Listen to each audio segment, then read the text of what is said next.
Hello everyone, welcome to Spotlight Heaven. You'll be listening to the audiobook of Atomic Habits by James Clear. This book is best if you are an entrepreneur or a new YouTuber and you think you're doing something wrong or this is very hard. Then listen to this audiobook and develop new habits to become a successful YouTuber or an entrepreneur. Chapter 6. Motivation is overrated. Environment often matters more.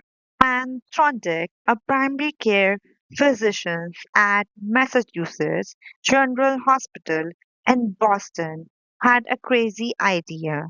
She believed she could improve the eating habits of thousands of hospital staff and visitors without changing their willpower or motivation in the slightest way. In fact, she didn't plan on talking to them at all. Van Dyke and her colleagues designed a 6-month study to alter the choice architecture of the hospital cafeteria. This started by changing how drinks were arranged in the room. Originally, the refrigerator located next to the cash register in the cafeteria were filled with only soda. The researchers added water as an option to each one. Additionally, they placed baskets of bottled water next to the food station throughout the room. Soda was still in the primary refrigerator, but water was now available at all drink locations. Over the next 3 months, the number of soda sales at the hospital dropped by 11.4%. Meanwhile, sales of bottled water increased by 25.8%.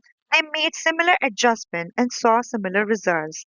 With the food in the cafeteria, nobody had said a word to anyone eating there. People often choose products not because of what they are, but because of where they are. If I walk into the kitchen and see a plate of cookies on the counter, I pick up half a dozen and start eating, even if I didn't have been thinking about them beforehand and didn't necessarily feel hungry. If the communal table at the office is always filled with donuts and bagel, it's going to be hard not to grab one every now and then. Your habits change depending on the room you are in and the cues in front of you. Environment is the invisible hand that shapes human behavior. Despite our unique personalities, certain behaviors tend to arise again and again under certain environmental conditions. In church, people tend to talk in whispers. On dark street, people act wary and guarded. In this way, the most common form of change is not internal but external. We are changed by the world around us. Every habit is context dependent. In 1936, psychologist Kurt Lewin wrote a simple equation that makes a powerful statement. Behavior is a function of the person in the environment, or P is equals to F, which is PE. It didn't take long for Lewin's equation to be tested in business. In 1952, the economist Hawkins Stern describes a phenomena he called suggestion impulsive buying, which is triggered when a shopper sees a product for the first time and visualizes a need for it. In other words, customer will occasionally buy products not because they want them, but because of how they are presented to them. For example, items at eye levels tend to be purchased more than those near the floor.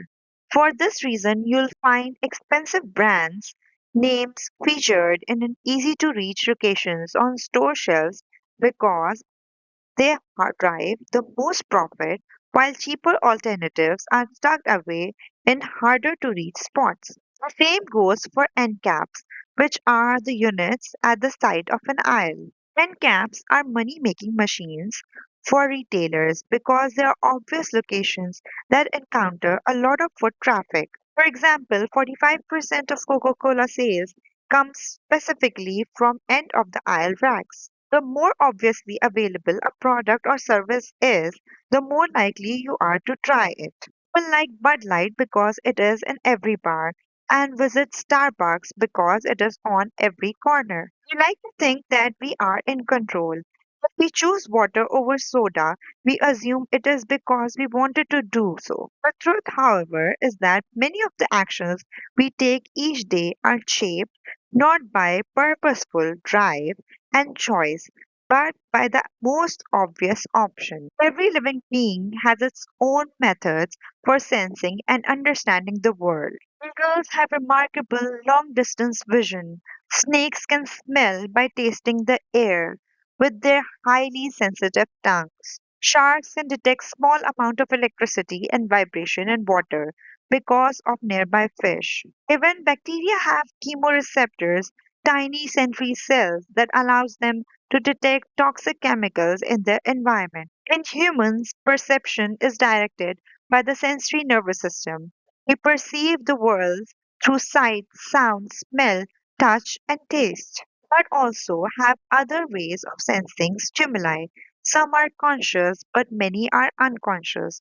For instance, you can notice when the temperature drops from a storm, or when the pain in your gut rises during a stomachache, or when you fall off balance while walking on rocky ground. Receptors in your body picks up on a wide range of internal stimuli, such as the amount of salt in your blood or the need to drink when thirsty. The most powerful of all human sensor abilities, however, is vision. The human body has about 11 million sensory receptors. Approximately 10 millions of those are dedicated to sight. Some experts estimate that the half of the brain's resource are used on vision, that we are more dependent on vision than any other senses. It should come as no surprise that visual cues are the greatest catalyst of our behavior. For this reason, a small change in what you see can lead to a big shift in what you do. As a result, you can imagine how important it is to live and work in environments that are filled with productive cues and devoid of unproductive ones. Thankfully, there is a good news in this respect. You don't have to be the victim of your environment.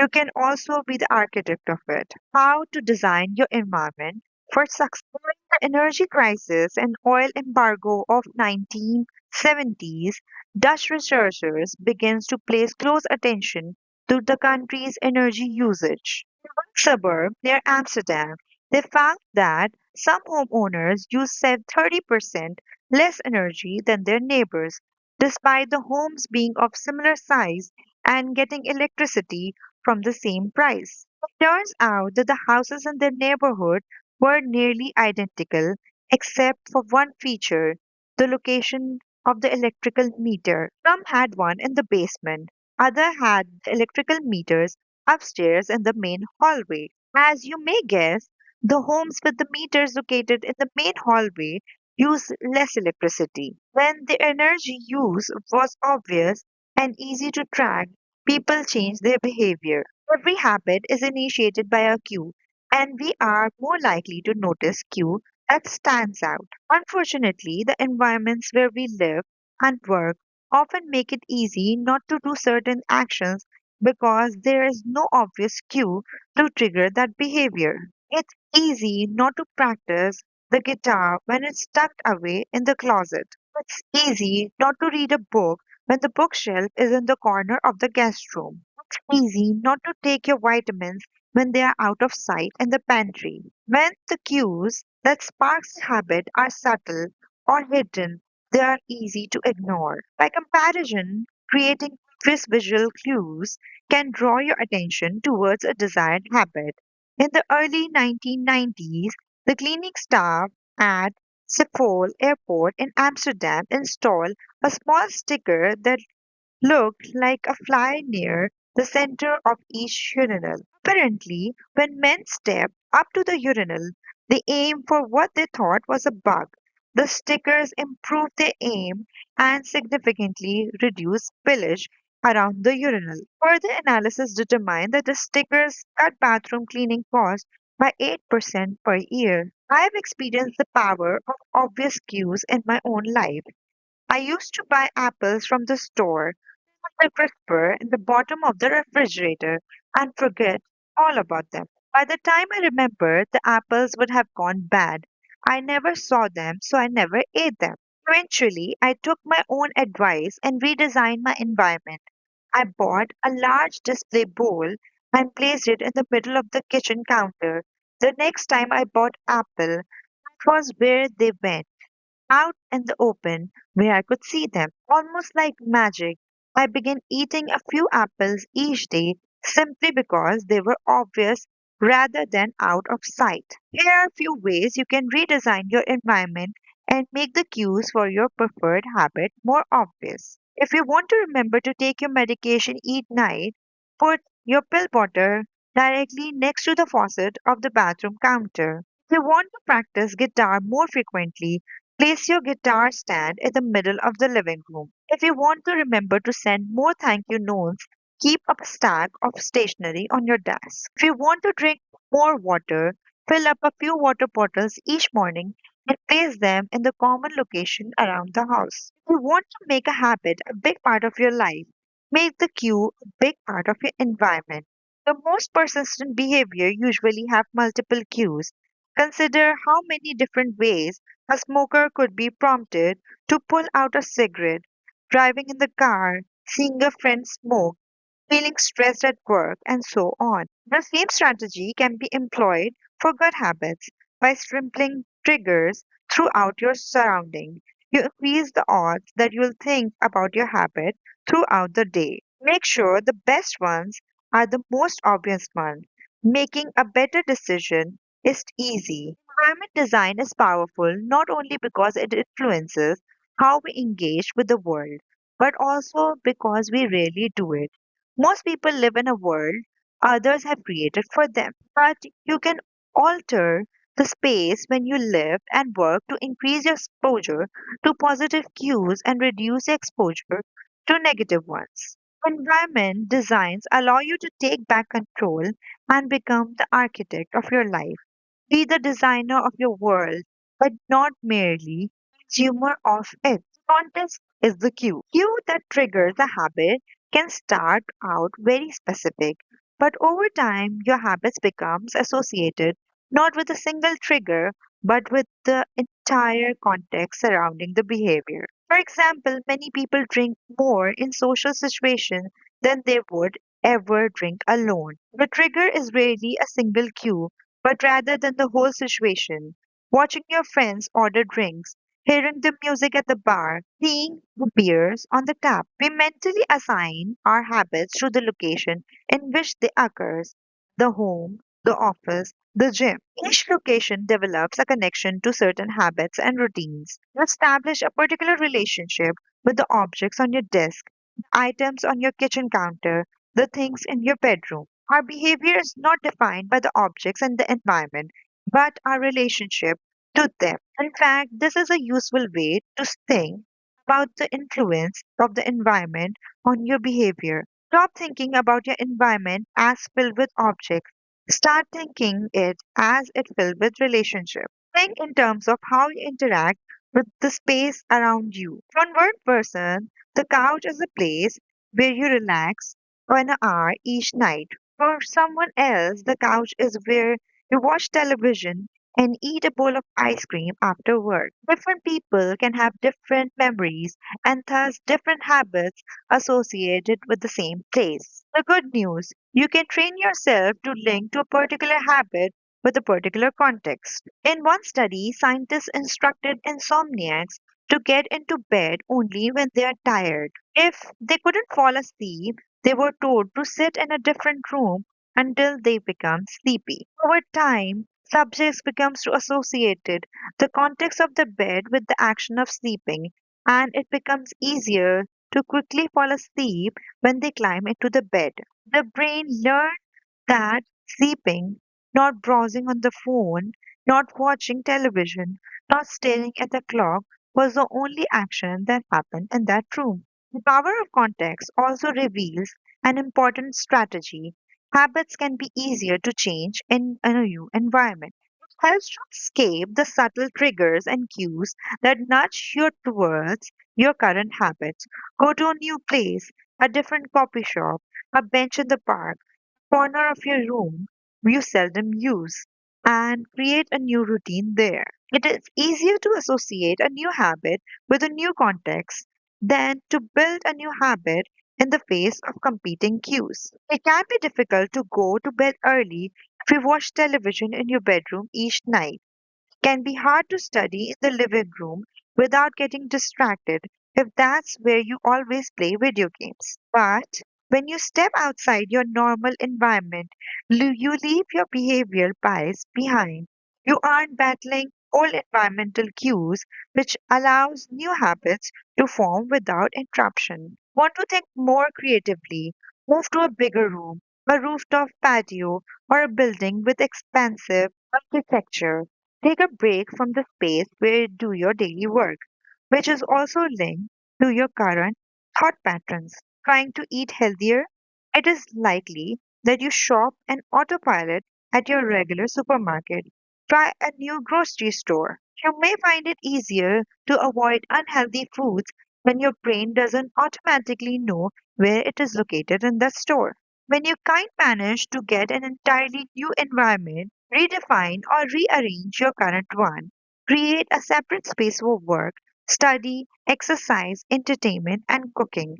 The mantra I use useful is one space, one use. When I started my career as an entrepreneur, I would often work from my couch or the kitchen table. I found it very difficult to stop working. There was no clear division between the end of the work time and the beginning of the personal life. Was the kitchen table my office or the space where I eat meals?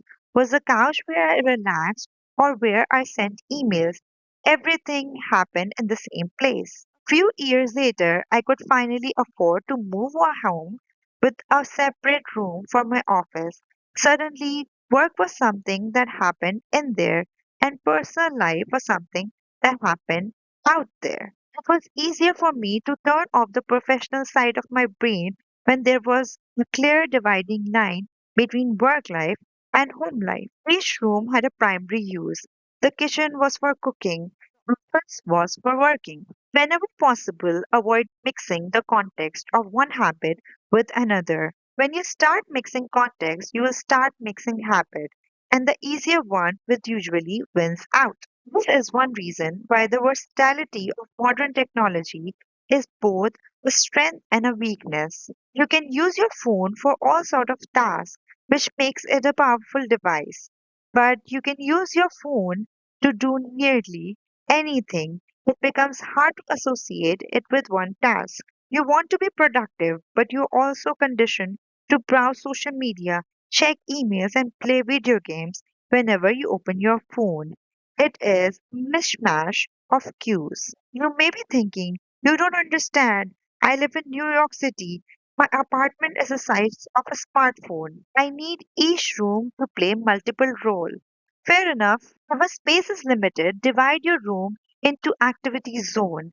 A chair for reading, a desk for writing, a table for eating. You can do the same with your digital space. I know a writer who uses his computer only for writing, his tablet only for reading, and his phone only for social media and texting.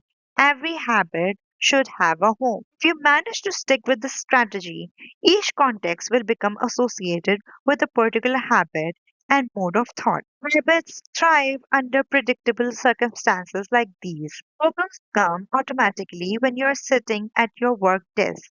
Relaxation is easier when you are in space designed for that purpose. Sleeps come automatically when it is the only thing that happens in your bedroom.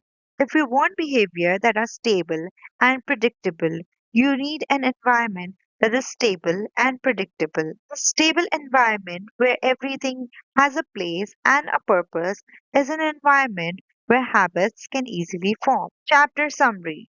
First, small change in context can lead to large change in behavior over time. Second, every habit is initiated by a cue. We can more likely to notice cues that stands out. Third, make the cues of good habits obvious in your environment. Fourth, gradually your habits becomes associated not with a single trigger but with the entire context surrounding the behavior. The context becomes the cue. Fifth, it is easier to build new habits in a new environment because you are not fighting against old ones. Thank you for watching. Please like, share, and comment. And for the next chapter, please subscribe to Spotlight Heaven.